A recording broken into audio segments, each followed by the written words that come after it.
Hello and good morning to you and happy International Women's Day. Yes, today is Monday, the 8th of March 2021, and we are celebrating women everywhere, women across the globe. And you can see I have a guest in the studio with me, and we're going to be talking about the day and what it means to us. But before I introduce my guest, who, if you know me, you know Karen. She supports me in God knows how many things I get up to, and vice versa. So Karen Cureton, yes, the social media strategist, really, the expert as far as I'm concerned on social media. So we're going to bring Karen in a moment. But what I wanted to do is to really just let us reflect on what International Women's Day is all about. Now, in case you don't know, celebrating women has been around for 100 years, not necessarily always in this format, but, the countries over the years across the globe have, celebrated it in various ways. If we look, there was a national day for women that was officially marked in the US in 1909. And that day at the time was the 28th of February. But it wasn't until the first official International Women's Day was marked in Austria, Denmark, Germany, and Switzerland. Where is the UK in that? In 1911, that it started to take off. And then what happened? The UN, the United Nations, made it official from their vantage point in 1975. And then it's grown and continues to grow as a global event. And the day was assigned for, the 8th of March every year. And sort of a little bit of background, that's how it's grown and grown. And I don't think we're yet at the point where absolutely every country recognizes it, but more and more, and every year, more and more countries and organizations and people are recognizing it. So today I decided that we needed to do something ourselves. We always do something every year.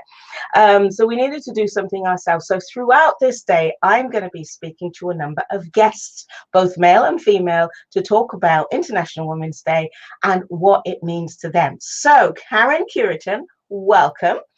Thank you. Welcome to our International Women's Day drop-in live chats. So how are you, Karen? I'm very good. And firstly, thank you so much for allowing me to be your guest today. Yeah, first one of the day as well. No, and actually you've got me at my best because I am very much a morning person. And as you know, I do a lot of my lives at this time of day. And I think it's such an interesting day for women and the men that work with them and support them. I think that's a big thing for me, is that I've been very grateful over the years to have had my wonderful husband, but even before him, actually, my dad. Yeah. My dad is, I'm very grateful, very blessed still to have him with us. And in fact, I've just seen him walking, because he lives in the same space. Just seen him going out for his constitution. How that? He's retired. He's in his 80s and he's still going out for his walk. And my dad was always phenomenal. I'm one of two sisters. And he always said to us, you want to be independent, you want to be your own person, be a woman in your own right, Karen. And he used to drill this into us. And I think he started that sense for me. And then I was lucky enough to meet my husband 22 years ago. And he has been phenomenally supportive of me now as a female businesswoman. So I think there's a big thing around celebrating what we've accomplished and continue to do so. What you've accomplished with the Women's Awards is phenomenal, but also what we can accomplish as women with the support of the men who work with us, that love us, that support us, that drive us. My husband, in fact, this picture of him just over my shoulder, just realized. Oh, yes. and you've got to start the day with a smile, Sandra. When I was privileged to be given an award at the Women's Awards in 2018, his first words to me when I sat down weren't, "I'm so proud of you, Karen." It was, "Can I retire yet?" Because I think he would like to be a man that's kept by a woman. He's open to that. He's open to that. But I think there is that. I think for me, it's as a woman in business, a solopreneur, I am exceptionally proud. I think one of the things we do really well, Sandra, is our community. Yes. As women, I'm not a feminist. I am not a feminist at all. But I love the fact that as women, we can build extraordinary communities. Yes. Yeah, I 100%. And Karen, that's one of the big things for me, because yes, we can achieve so much, but I see, like you, I see it on both sides. We can push ourselves out there, and so we should. I'm always saying to women and men, find out what it is that you want to do and just go for it. But you can be immensely successful, but if you've got no one to share it with, whether it's in your personal life or your social life or your friend circle, then it sort of takes a little bit of the edge off. When you've got people that support you, and they're always going to be people. We just need to find them. We just need to be open. And when we've got those people, it really makes life and everything we do a lot better. Yes. And I agree with you. My husband, bless his cotton socks, is always there supporting me. Sometimes he doesn't understand what's the next thing you're doing. You'll see him saying, okay, but he will be there, and I am immensely blessed. I must admit, my dad is around, but he lives over in the Caribbean. And we talk quite often, but I would say that, my parents come from a generation that had ideals of set ways that women should do this and men should do that. And my mother, she's the pioneer in me. She never liked that at all. She, very bright woman. She's no longer with us, but extremely bright, ambitious woman. And she wanted to achieve. And I'm grateful that she pushed forward, even when she didn't get all the support that she needed. She pushed forward, and that has made a difference, certainly to my life. So, I've seen both sides of it. I've seen when you've got the support, and I've seen when you haven't got the support. But we live in a different time now. So I agree with you 100%. We should really build our relationships and really support each other. Now, I know, Karen, I hope you won't mind me saying this, you've got a lovely young son. Yes. Who I know you absolutely adore. So yeah. What would you see for his future? What would you like in terms of, we're talking about women and opportunities. What would you ideally like his future to look like? Well, that's a really good question. Yes, you are absolutely right. I do adore him. We both do. He's a blessing in our lives. And I think for Josh, I would like to think that he is seen, especially at the moment in our family, a very inclusive family that is respectful of what we do. In fact, my husband the other day said to him, he made some comment, and he said, well, you do realize that your mum and I, not just him, your mum and I both work incredibly hard for you to have this. And I think he sees me working hard. So I think for me, I would like to think that as he grows into a young man, he's 16 in May, gosh, where did that go? That's scary. He sees women as equals. He's looking to go into engineering, and there are more and more women going into engineering, which I think is fantastic. And he's very respectful of women. We brought him up the way we were brought up. So, perfect example. We called in, we're bubbling with my mum and dad, and we called in to see them, and he always opens the door and lets me go in first. Oh. And one of the things that I absolutely adore about him when we have conversations, because we're not face to face with his teachers, one of his teachers said to me, "Do you know what it is, Mrs. Cureton?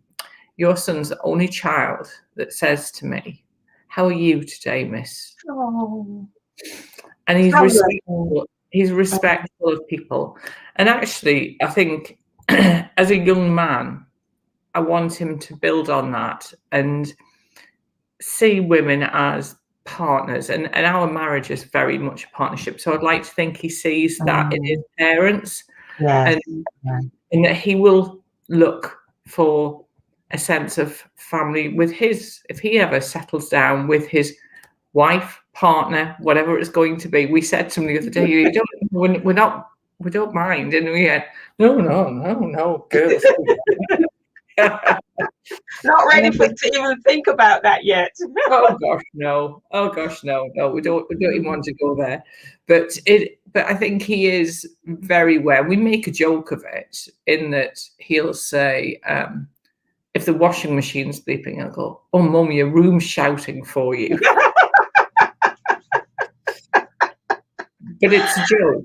It's a joke. Yeah. And you should be able to joke about things. My aspiration for Josh, quite simply, is that I want to make him a wonderful partner for somebody. Yes. That he is caring, loving, respectful of his partner, and supportive in the way that his dad is incredibly supportive of me and my business venture. You know, it took me a number of years to get my business to the point where I could work full time in it. And you pull your belts in, don't you? And you pull your belt in a bit tighter, and then so tight you can barely breathe. But at some point you reach that point, and Josh has seen this over the years as he's grown up into a teenager, that we will have conversations about, perfect example, I just had a conversation last month about investing some money in a Facebook ads campaign. And that's a big investment for a small business of mine. And it was quite a lot of money. And you know, I have that discussion with my husband, because he'll say, "I'm a director of this business, so we have these discussions." Ultimately, the decision is there. And I think as a young teenager, young man that he's growing into, I think he can see that.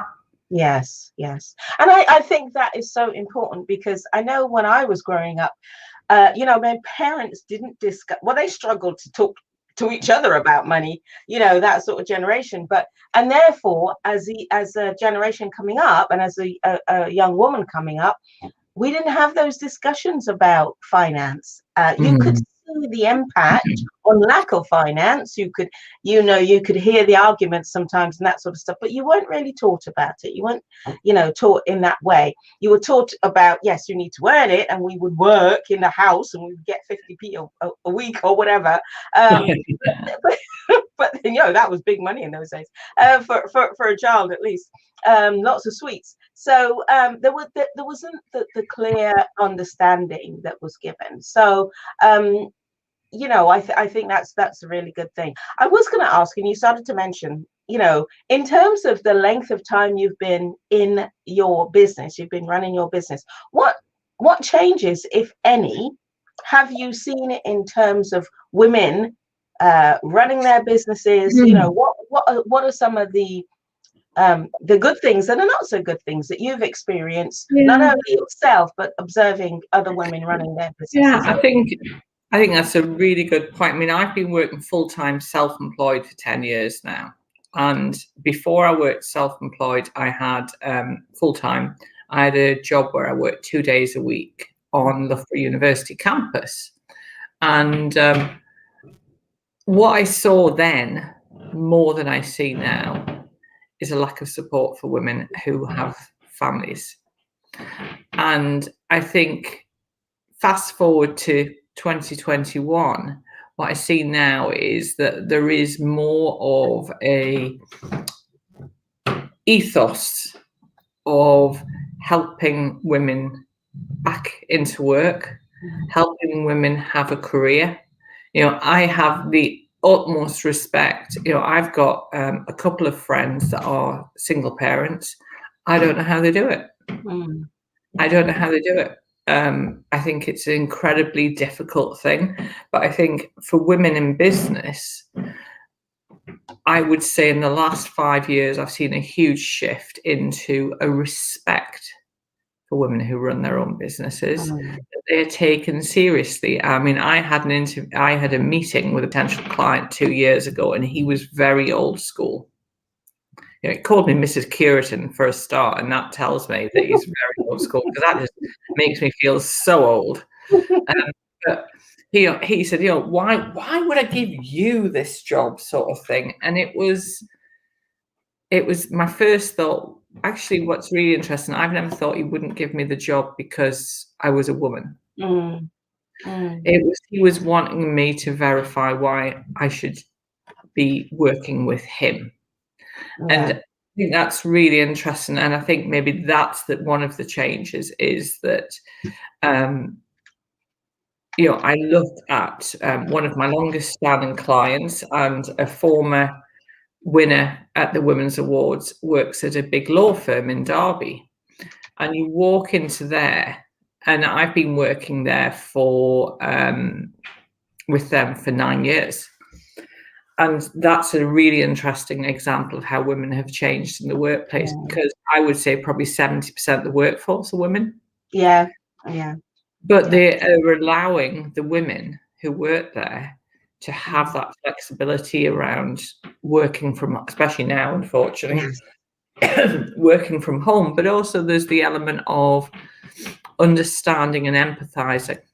I think that's changed, particularly in the last 5 years. That I agree with you that there has been a change, and yes, still more needs to happen, but there has been a change. Good morning, Tony Smith Lambu. Thank you for joining us. Drop me a message.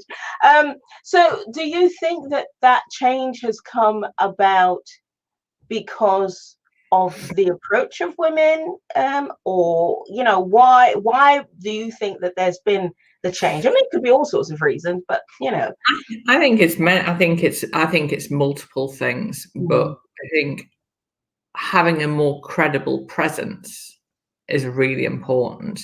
You know, I'm very passionate that I don't appear like a woman that's running a business from her home office. It doesn't matter where you run your business from. It doesn't matter whether you've got 2 kids screaming for their dinner. It matters about how you behave in a professional manner, and you are the best that you can be for your clients. And some people cope with it better than others, and some people don't cope at all. But I think there are opportunities. There are a lot of opportunities out there, and I think, I don't know whether as a sex that we've become more open to just going for it. And I think I think we've got to look to ourselves. I think there's a big mindset thing.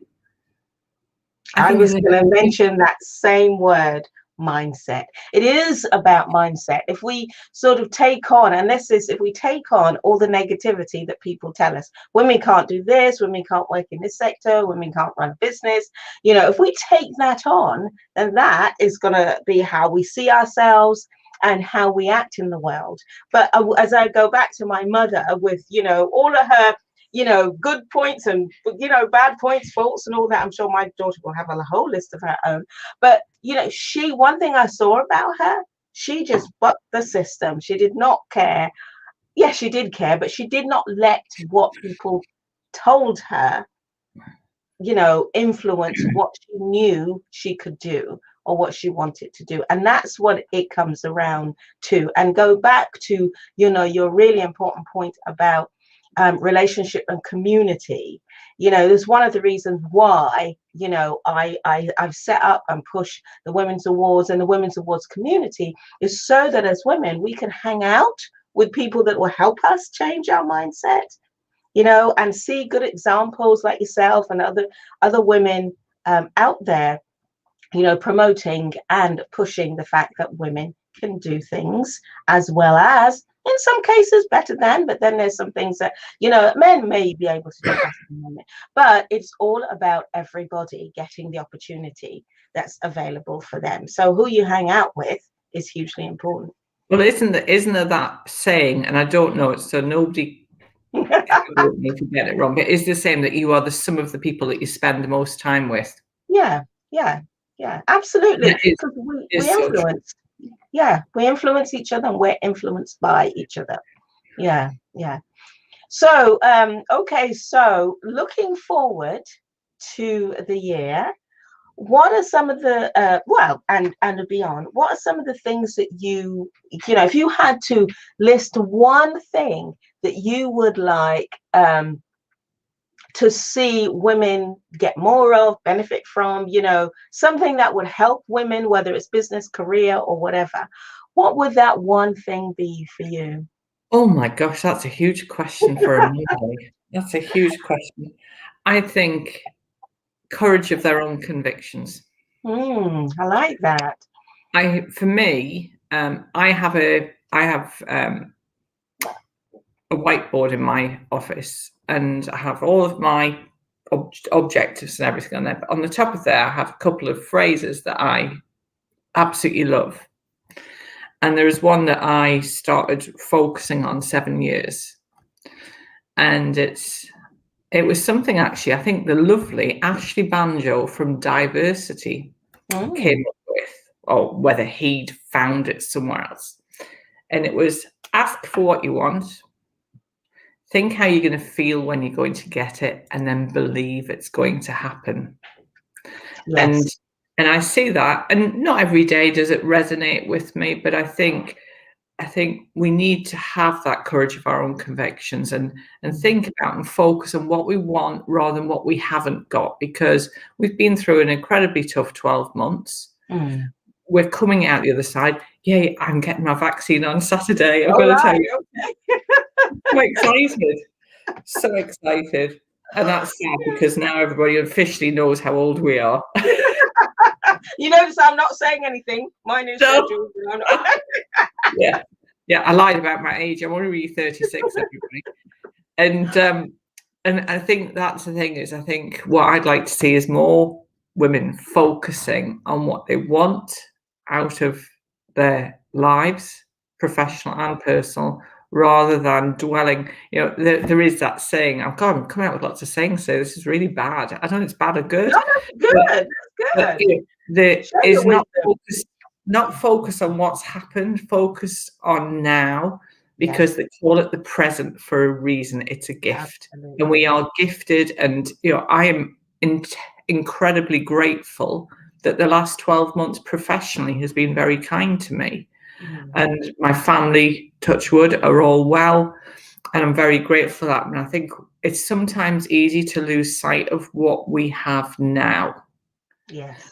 But also to focus on what we want and how it's going to feel when we get that, and keep that focused, forward-looking mindset. Yeah. That is so true, and we could go on talking about that for a long time, because we do focus on something all the time, but we spend more time focusing on what it's going to be like when we don't get it. So that's what we get. So I just want to take this time to remind everybody that these drop-ins will be happening throughout the day. Check the our Facebook or our LinkedIn, or, you know, even the website to find out when they're going to be. I think the next one, let me have a look. The next one is at 12:15, and there's one at 1:15, 3:15, 4:15, and 6:15. So some great guests, both male and female, coming on to talk with me about International Women's Day. It's going to be a scream, as it always is. And secondly, what I want to remind you all about is that nominations are open for the Women's Awards. So go to www.thewomens'awards.com, put in those nominations, and watch this space, because we are about to launch 2 more. You've heard it first here. So yeah, just keep keep your eyes and your ears open. Karen Cureton, I just want to say a huge thank you. Thank you, thank you, thank you for joining me this morning, being my first guest Thank you on so much. Always great today. to talk to you. You are so welcome. I so enjoy talking with you and hearing your wisdom, which is great.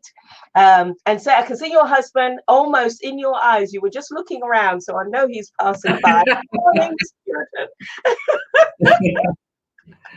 so have a great day, Karen. And You for too. the rest of you, keep checking out because we will be back again today. Karen, have a wonderful day, a wonderful week, and may your business continue to be hugely successful. Bless you. Thanks a lot.